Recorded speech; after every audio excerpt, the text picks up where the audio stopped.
The opening night of GamesCom has just happened and it was 2 hours and 25 minutes long, so I've decided to summarise the video into much shorter videos so it's easier for you to see what games are going to be coming out soon, this year and next year. And just for ease of access, I'm going to do a two-part video for this one. So this is number one, check out number two at the end of it. So I'm going to start off this video by talking about the pre-show announcements and then we'll get on to the full announcements from the main show.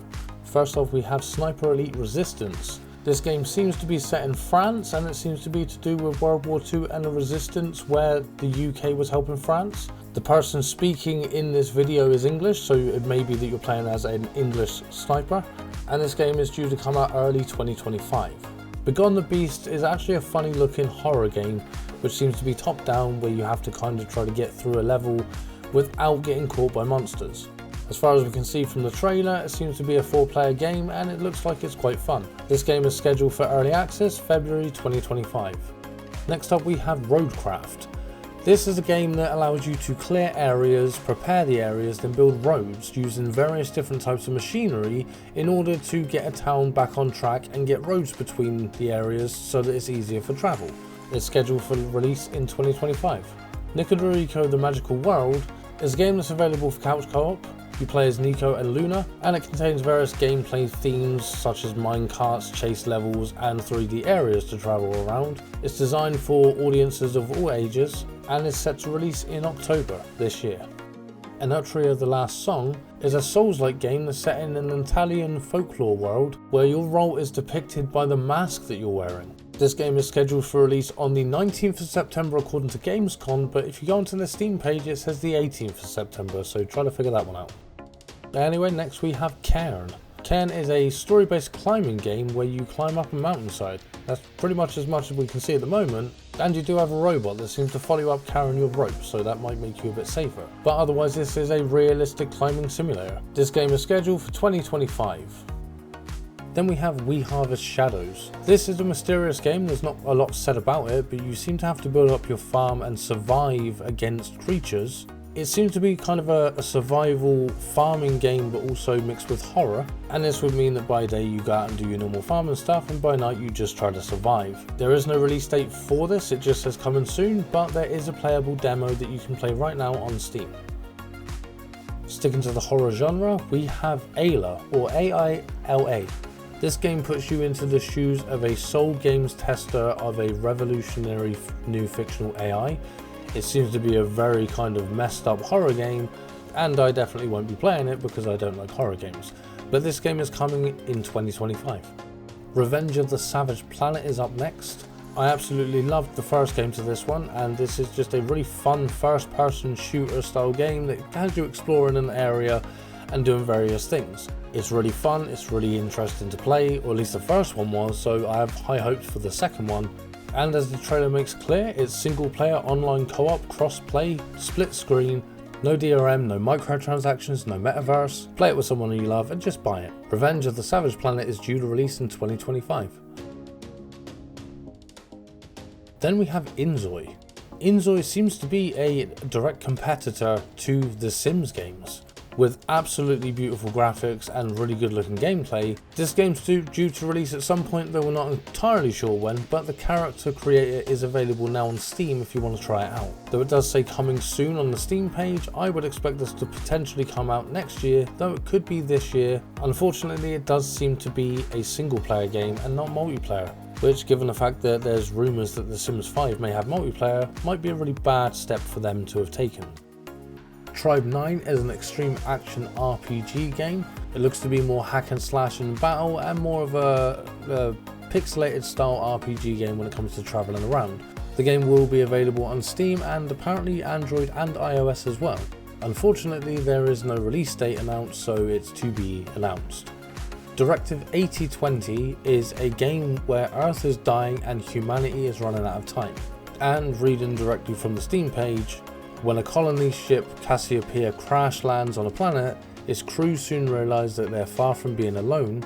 In space, death takes many forms. This is a real-time, immersive, cinematic storytelling horror game that comes from the creators of Until Dawn and The Quarry. So if you played those games, then you know what to expect here. It's scheduled for release in 2025. And that marks the end of the pre-show announcements, and now we've got to move on to the actual full show announcements. So buckle up and get ready for some of the big games that are coming out this year and next year. Starting off with Borderlands 4. Borderlands 4 is an open world RPG game set in the future. As you would expect, it's Borderlands 4, so if you've not heard of these games, where the heck have you been? And if you have, you know exactly what to expect from this. Borderlands 4 is expected 2025. Now we're about halfway through the video. I just want to say that I am on the road to 10,000 subscribers. So if you want to be kept up to date with news on new things going on with new games coming out, and you want to see reviews of games that have come out so you can decide whether you want to play them, please hit that subscribe button down below. And next up we have Call of Duty Black Ops 6. As everyone's been waiting for this game with the new zombie mode coming out and obviously going back to wave-based zombies, this is a huge game that everyone's been waiting for. This game is scheduled for the 25th of October this year. However, if you pre-order the game, then you get early access from the 30th of August to September 4th, and there's an open beta from September 6th to September 9th. Then randomly out of nowhere, as if to be a money grab, not saying it is, you know, Goat Simulator Remastered, which is, you know, basically exactly the same as Goat Simulator. It doesn't seem to be much different, except you get all the DLCs with the purchase, so you don't have to buy them separately. Because that's the thing with games being remastered these days instead of working on new games, as they should. Then we have Dying Light the Beast. Now, just to make sure you're completely aware, if you purchase the Ultimate Edition of Dying Light 2 Stay Human, then you will get Dying Light the Beast at no extra charge. So don't go pre-ordering it or buying it unless you obviously don't have the Ultimate Edition of Dying Light 2.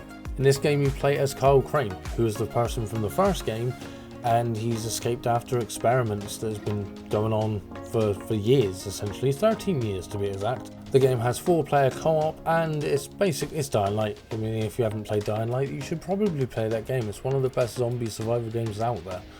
It's really good. And there's no scheduled release date for this, it just says coming soon, but I'm sure it'll be probably this year. Next up we have Black Myth Wukong, which was released yesterday, so there's not really much to talk about on this one. It's an action RPG that's rooted in Chinese mythology. You play as like a monkey thing, or whatever the heck that is. It actually looks like a really good game. It's something I'm going to give a go, and I will be reviewing soon, so stay tuned for that one. Then we have Dragonball Sparking Zero. It's an over-the-top Japanese style fighting game, which I'm pretty sure if you played the previous Dragon Ball games you know what this is. Does look pretty fun, and it could be something that's worth giving a go. It's due to be released on the 11th of October this year. Next up we have another game without a release date, but it does say about signing up for playtesting, so it may be out soon. We have King of Meat. This is a survival game show style game where you play as a contender, builder or creative, and you jump in and you battle for golden glory together with your friends and fellow contenders. It has 4-player co-op, and it does look like a really good party game that might be fun for all the family. Well, not all the family, you know, King of Meat. You can see the trailer here, right? Just, you know, yeah. Play at your own discretion with your kids.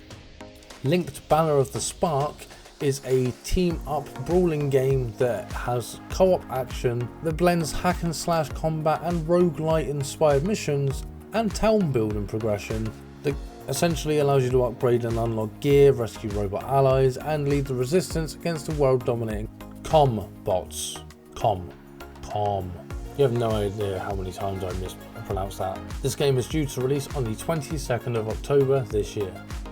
From the creators of Life is Strange comes Lost Records, Bloom and Rage.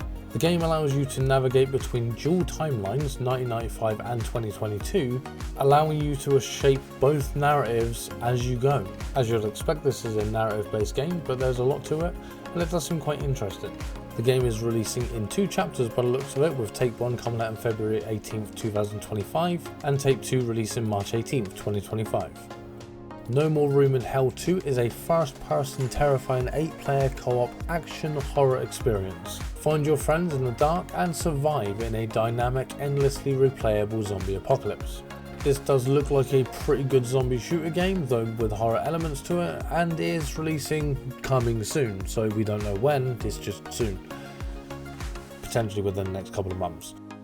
And next up by Embark Studios, we have Ark Raiders. Ark Raiders is an upcoming third-person PvPvE action survival shooter game set in a lethal future Earth, and it's ravaged by a mysterious mechanical threat known as Ark. Though it does look like a cool and fun and interesting game, expect microtransactions and season passes probably, because it's free, which means it's a live service game, because we definitely need more of those. And next up we have Infinity Nikki, which is billed as the coziest open world game. Apparently it's an adventure game. I'm not sure, to be fair. I'm not sure what to think about this game, I'll be completely honest with you. It would be something to give a go, I suppose, but I don't know whether this is something that I would be interested in, so I can't really say. What I can say is that you can sign up for the closed beta right now if you want to, and currently there is no release date, so I'm not sure when this is coming out. Moving on to a game that I might actually play will be Warhammer 40,000 Space Marine 2. This game allows you to unleash deadly abilities and use devastating weaponry to obliterate the relentless Tyranid swarms. I'm not sure how I could say that in a happy voice, but there you go, I just did. Bite me. The game is single player, online PvP and online co-op, and it's due for release on the 9th of September this year. And then we have Predecessor.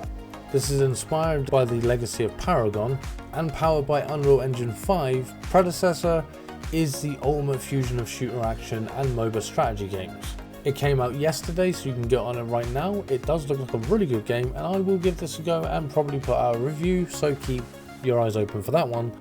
Path of Exile 2 is the next generation free-to-play action RPG from Grinding Gear Games. It has co-op for up to 6 players. It's set years after the original Path of Exile game. It has 12 character classes, with each class focusing on different playstyles. You can combine skills from many different classes together to create your ideal character build. Early access for this game is on the 15th of November, so get out there and give it a go when you can. It looks pretty cool, it's free, and you can play with your friends, so go for it. Make sure you get down below and comment and let me know what games you've actually been looking forward to and what ones you've seen here that you really want to play. But this is not the end of the video. Well, it is the end of the video, but it's not the end of this. Go up there, check out part 2 of this video to see the rest of the games that were announced during GamesCom. Other than that, thank you for watching my video. I've been Lynked from Green Lynked Reviews, and I'll see you in the next one.